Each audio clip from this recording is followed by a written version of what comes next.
Scooter ride motor bike ரைடுன்னு போகணுன்னு முடிவு பண்ண பிறகு இந்த ஆக்ஷன் கேமரா அப்படின்னு ஒன்று வாங்கி ஆகணும்னு ஒரு கட்டாயம் போல் இருக்குது. நமக்கு அது வாங்கணும்னு ஆசை வந்துருச்சு. இப்போ வாங்கியாச்சு. இது எஸ்ஜே கேம் அப்படிங்கிற கம்பெனியோடது. மாடல் SJ4000ER அப்படிப்பட்ட மாடல். இது அந்த மேனுவல் அதில் எப்படி பயன்படுத்தணும் அப்படிங்கிறத பற்றி கொடுத்துருக்காங்க.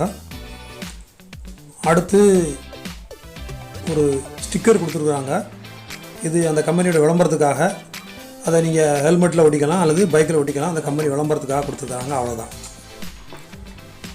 ஆக இதுதான் அந்த கேமரா. வாட்டர் ப்ரூஃப் கேஸ்குள்ளே இருக்குது. இதை 30 மீட்டர் ஆழத்தில் கூட தண்ணியில் வச்சு எடுக்கலான்னு சொல்கிறாங்க. மழை பெஞ்சாலும் நனையாதுன்னு சொல்கிறாங்க. பார்ப்போம் எந்த அளவுக்கு இது செயல்படுதுன்னு. இப்போ தான் டெஸ்ட் பண்ணணும். நான் ஒரு ப்ரிலிமினரி ஸ்டேஜுக்காக தான் அதை வாங்கியிருக்கிறோம்.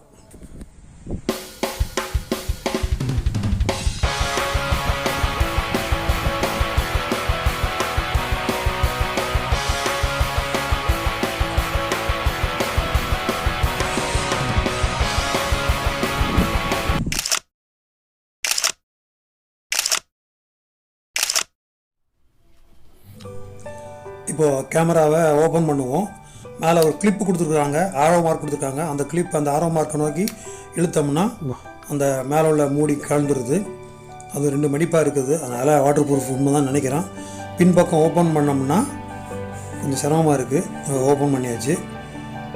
உள்ளே இருந்து இந்த கேமராவை எடுத்து பார்த்தோம்னா கிட்டத்தட்ட ஒரு 2 தீப்பெட்டியை ஒன்றுக்கு மேலே ஒன்றா வச்சா எப்படி இருக்குமோ அந்த சைஸ் தான் இருக்குது. ஃப்ரண்ட் பக்கம் லென்ஸு, முன்னாடி ஆன் ஆஃப் பட்டன் வேறு கொடுத்துருக்காங்க. SJ game company. சைடில் அப் அண்ட் டவுன் பட்டன். ஸ்க்ரீனில் டச் ஸ்க்ரீன் கிடையாதனால அப் அண்ட் டவுன் பட்டன் கொடுத்துருக்காங்க. டாப்பில் ஓகே பட்டன் கொடுத்துருக்குறாங்க. ஸோ இதை வச்சு நாம் ஹெல்மெட்டில் பொருத்தி தான் இதை வச்சு எடுக்க போகிறதா நம்ம வாங்கியிருக்கிறோம். அதை என்ன செய்ய பார்ப்போம். இப்போ ஒரு பேட்ரி கம்பார்ட்மெண்ட் ஒன்று கொடுத்துருக்குறாங்க. பேட்ரி அவங்களே கொடுத்துருக்குறாங்க. 9900 சம்திங் பேட்ரி தான் கொடுத்துருக்காங்க. ஒரு அரை மணி நேரத்துக்கு மேலே எடுக்க முடியாது. இதை பேட்டரியை உள்ள இன்சர்ட் பண்ணுவோம். மேலே ஒரு மாற்றி போட்டேன். இப்போ இப்படி ஒழுங்காக போடுவோம். மேலே ஒரு டேப் மாதிரி ஒன்று கொடுத்துருக்குறாங்க. அதை நம்ம பிச்சிடக்கூடாது. ஏன்னா பேட்ரி அதை பிடிச்சி தான் வெளியே இழுத்தான் எடுக்க முடியும். ஸோ அதை ஜாக்கிரதையாக நம்ம கவனிக்கணும். ஸோ பேட்டரியை இப்போ உள்ளே போட்டு அதனுடைய கேப்பை போட்டு மூடிடுவோம். இந்த கேமரா மெமரி கார்டு கிடையாது, நம்ம தனியாக தான் வாங்கணும். அதனால் யானையாக வாங்கின பிறகு துரட்டி வாங்க மாட்டேன்னு சொல்ல முடியாது. ஸோ ஒரு ஸ்கேன் டிஸ்க் 64 GB கொண்ட ஒரு மெமரி கார்டை வாங்கி நாம் இன்ஸ்டால் பண்ணணும். இந்த மெமரி கார்டில் தான் நம்ம அதில் ரெக்கார்ட் ஆகும். அப்புறம் அந்த மெமரி கார்டிலேருந்து வேறு எதுக்கு ட்ரான்ஸ்ஃபர் பண்ணிக்கலாம். போட்டு எல்லாம் செட் பண்ணியாச்சு. இப்போது கேமராவை ஆன் பண்ணிடுவோம். இது ஆன் ஆயிடுச்சு. ஆனால் பேட்ரி கம்மியாக இருக்குதுன்னு சொல்கிறது. அதனால் இப்போ சார்ஜில் போட்டு அசசரிஸ் என்ன கொடுத்துருக்கான்னு பார்ப்போம். இந்த கேமராவை இந்த மாதிரி வாட்டர் ப்ரூஃப் கேஸுக்குள்ளே வச்சு அதற்கு பொருத்தக்கூடிய உபகரணத்தோடு பொருத்தி அப்புறம் இந்த ஹெல்மெட்டில் பொருத்தி நம்ம ஷூட் பண்ணலாம். அந்த ஹெல்மெட்டில் பொறுத்ததுக்கு தேவையான மவுண்ட்டு, ஃப்ளாட் மவுண்ட்டு, கரு மவுண்ட்டு, அப்புறம் அதுக்கு தேவையான ஹூக்ஸு எல்லா விஷயங்களும் அதில் கொடுத்துருக்குறாங்க. அதனால் அதில் ஒன்றும் பிரச்சனை இல்லை. நம்ம எக்ஸ்ட்ரா சில ஐட்டங்களை வாங்கணும். அது அப்புறமா பார்ப்போம். இப்போ ஒரு சாம்பிளுக்கு ஒரு ரைடு போயிட்டு வருவோம்.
HD 1080 30 ஃப்ரேம்ஸ் பெர் செகண்டில் இது இப்போ ரெக்கார்ட் ஆகிட்டு இருக்குது.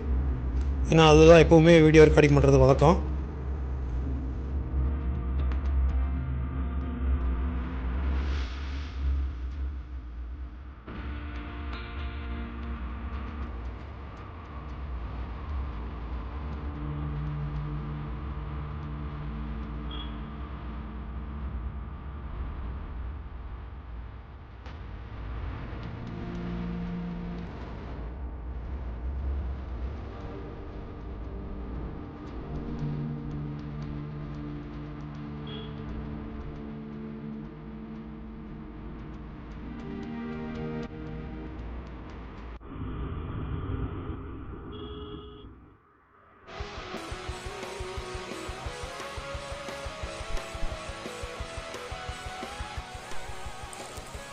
ஹைவேஸில் மட்டும் போனால் பத்தாது, இந்த மாதிரி ஒரு கரடு முரடான சந்து சாலையில் சரியான பராமரிப்பில்லா சாலையில் போய் பார்ப்போம், எப்படி இருக்குன்னு பார்ப்போம். ஸோ ரெசல்யூஷன் நல்லாவே இருக்குது, ஸ்டெபிலிட்டியும் ரொம்ப நல்லாவே இருக்குது.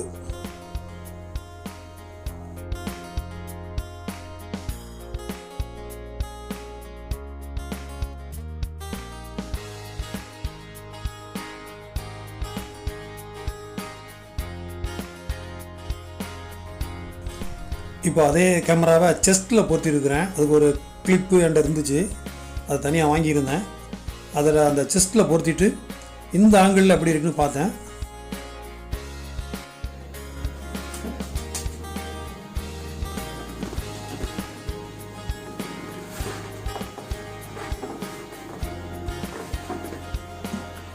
என்ன வீடியோ பார்த்தீங்களா? இந்த ஆக்ஷன் கேமராவை இந்த ஹெல்மெட்டில் பொருத்தக்கூடிய இந்த நடுவில் மவுண்ட்டை இதில் நான் எப்படி பொருத்தினேன் அப்படிங்கிறத அடுத்த வீடியோவில் காட்டுறேன். அது மட்டும் இல்லை, இதே ஹெல்மெட்டில் நம்ம செல்ஃபோனையும் இதில் பொருத்துகிற அளவுக்கு அந்த மவுண்ட்டை நான் பில்ட் பண்ணியிருக்கேன். அதுவும் எப்படி பண்ணேங்கிறத அடுத்த வீடியோவில் கட்டாயம் எல்லாரும் மறக்காமல் பாருங்கள். நார்மலாக எல்லாரும் எடுக்கக்கூடிய 1080 30 frames per second அது இதில் பிரமாதமாக நல்லாவே வருது. அதே போல் ஸ்லோ மோஷனில் எடுக்கிறதா இருந்தால் 720 120 frames per secondலையும் எடுக்கலாம். அதே போல் ஸ்லோ மோஷனில் 1080 60 frames per secondலையும் அது எடுக்கலாம். அது மட்டும் இல்லை 4Kவும் எடுக்கலாம்னு சொல்லியிருக்காங்க. ஆனால் அதெல்லாம் இது சப்போர்ட் பண்ணுமான்னு தெரியலை. பட் மொத்தத்தில் நல்லா இருக்குது. என்ன ரெசல்யூஷன் எடுக்கலாங்கிறத லிஸ்டே கொடுத்துருக்கேன். அதே மாதிரி ஃபோட்டோ எடுக்கிறது இது அவ்வளோ யாரும் பயன்படுத்த மாட்டாங்க. ஆனாலும் 16 மெகா பிக்சல் வரைக்கும் இந்த கேமராவில் ஃபோட்டோ எடுத்துக்கலாம். அப்புறம் இது போக ஸ்டெபிலிட்டி ஓரளவுக்கு நல்லாவே இருக்குது. இதனுடைய விலைக்கு இது நல்லா இருக்குது. இந்த கேமராவை எங்கே வாங்கலாம், எப்படி வாங்கலாங்கிறத பற்றி டிஸ்கிரிப்ஷனில் கொடுத்துருக்கேன். பார்த்து வாங்குறவங்க வேணா வாங்கிக்கலாம். அதை இந்த கேமராவை ஹெல்மெட்டில் பொறுத்துறதுக்கு தேவையான கூடுமான எல்லா அசசரிஸுமே அதில் கொடுத்துருக்குறாங்க. இதனால் அதை தனியாக நீங்கள் விலை கொடுத்து வாங்குங்கிற அவசியம் இல்லை. இதனுடைய குறைகள்னு பார்க்கும்போது இது இரவு நேர ஷூட்டிங் அவ்வளோ நல்லா வர்ற மாதிரி தெரியலை.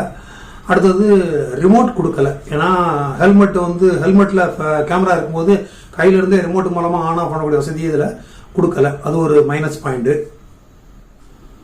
இந்த கேமராவில் இதுக்காக ஒரு பேட்டரி கொடுத்துருக்குறாங்க. ஆனாலும் அது ரொம்ப கம்மியான பவருள்ள பேட்டரி தான். அது அரை மணி நேரம் தான் வீடியோ எடுக்க முடியுது கண்டினியூஸாக எடுத்தோம்னா. ஆனால் சார்ஜ் ஏறதுக்கு 2 மணி நேரம் ஆகுது. ஸோ நீங்கள் எக்ஸ்ட்ரா ஒரு பேட்டரியை வாங்கி தான் ஆகணும். அது தனி பணம் கொடுத்தா வாங்கணும். அது மட்டும் இல்லை, அந்த பேட்டரியை சார்ஜ் பண்ணுறதுக்கான யூனிட்டே நீங்கள் வாங்கி வச்சுக்கிட்டா தான் இது நல்லது. இதுதான் என்னுடைய குறைகள்னு சொல்ல போகிறா இருந்தால். மற்றபடி கேமரா பொறுத்த வரைக்கும் ஓரளவுக்கு இந்த ரேஞ்சுக்கு இது பரவாயில்லை. ஸோ ப்ரிலிமினரி லெவலில் வீடியோ ஷூட் பண்ணுறவங்களுக்கு இது ரொம்ப யூஸ்ஃபுல்லானது தான். என்ன மீண்டும் உங்களிடம் எதிர்பார்க்கறது ஒன்றே ஒன்று தான், உங்களுடைய கமெண்ட்ஸ். வாங்க இன்னும் அடுத்த வீடியோவில் உங்களை சந்திக்கிறேன். நன்றி, வணக்கம்.